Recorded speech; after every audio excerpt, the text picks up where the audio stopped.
Eurasian Development Bank is a development institution of 6 member states: Russia, Kazakhstan, Belarus, Armenia, Kyrgyzstan, and Tajikistan.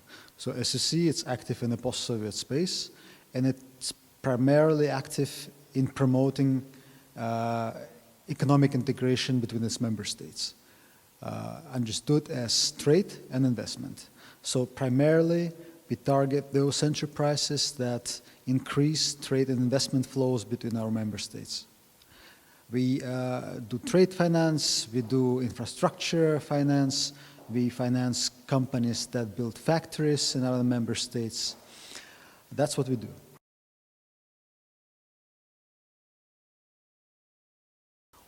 One of our tasks is to promote research on Eurasian integration. And our partners here at IIASA are doing a joint project with us on the futures of Eurasian economic integration.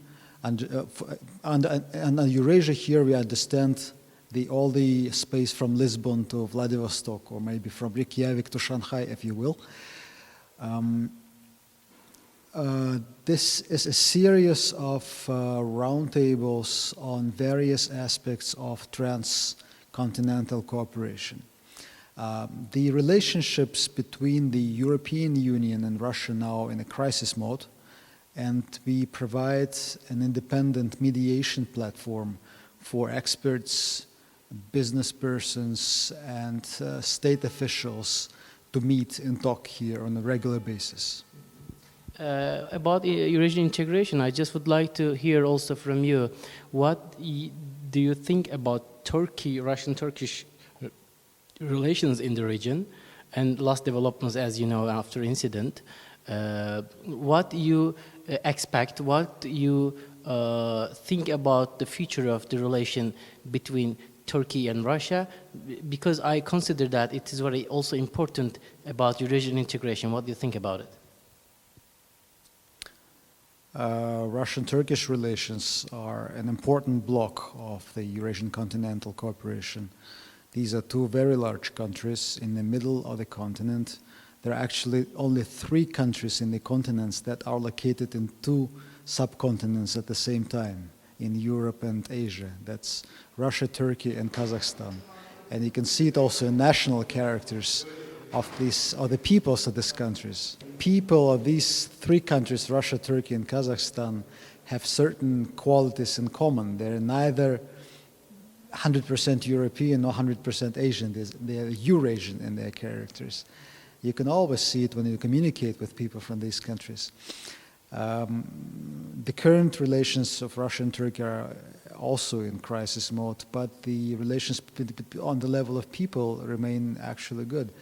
So I think we should be calm, we should be patient, and the level of trust would eventually restore. Last question, what do you think the future of Eurasian integration process?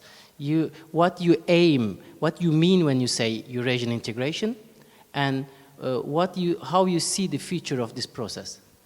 There are actually 2 Eurasian integrations. I've even written a paper several years ago on that, entitled 2 Eurasian integration. The first one is the one in the post-Soviet space. Everything that connects to the Eurasian Economic Union. Okay? And the second Eurasian integration has to do with the continent, with the whole continent from Lisbon to Vladivostok. Here we don't have any real integration, but more of economic and social cooperation attempts and thoughts and policies. So it's always useful to differentiate 2 Eurasian integration. One of them is a small sub-regional ones centered around Russia and Kazakhstan, and another one a pan-Eurasian process, which, by the way, also involves Turkey very much.